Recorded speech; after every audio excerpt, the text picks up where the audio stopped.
in the office, the instinct is to talk to someone, have a meeting, meet for a coffee, listen to what people are saying. The informal and informal communication happens naturally.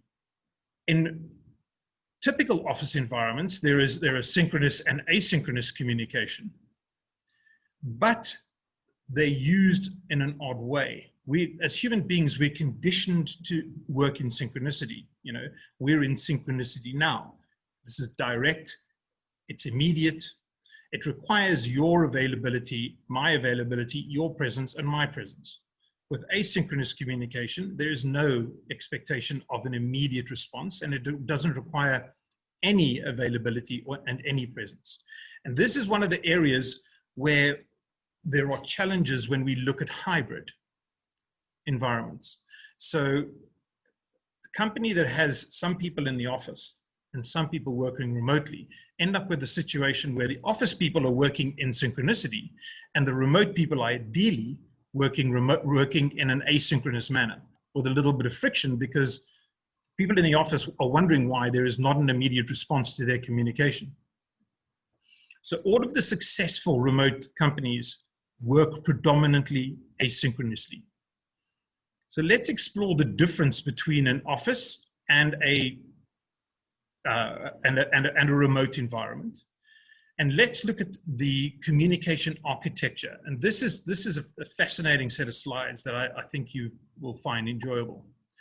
So here we have a typical office-based environment. On your x-axis, you have low permanence and high permanence communication. High permanence means it stays with us. Low permanence means it's like a telephone call. Nobody takes notes, it's gone. On the y-axis, we've got synchronous and asynchronous communication.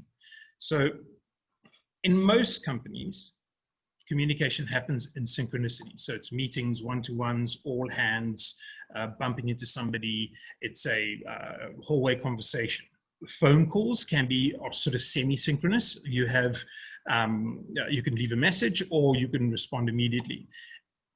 On the asynchronous side, you have email, but a lot of companies use email in a synchronous manner. We expect that response because we know they're there. The asynchronous collaborative documentation, the wikis, and the handbooks are almost a part of HR. They're not used extensively and they're not focused on. So that's what a typical environment looks like. Now, if we look at a remote friendly or a fully remote environment, we have low permanence and high permanence gain. But now we have three very well defined synchronous, semi-synchronous, and asynchronous communication. So if you look at synchronous, it is significantly smaller. There's a lot less synchronous communication.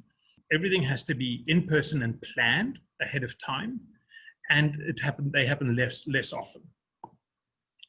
Semi-synchronous, new technologies are used, such as chat, forums, projects, tasks, and semi-synchronous are sometimes it can be quite confusing whether they're synchronous or not, but this is why companies that are in a fully remote environment define what their communication architecture is and what it's used for.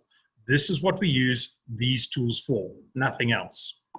Synchronous organizations, remote organizations start to record Zoom calls and make copious notes of calls so that it becomes more of a high permanence communication style. And when we look at asynchronous communication, we've got a lot of different tools where most daily work now happens. So most daily work happens in the semi-synchronous and asynchronous environment. We've got knowledge bases, wikis, and handbooks, and these are in the high permanence. They become critical to the way the organization works, and email shrinks and is used significantly less.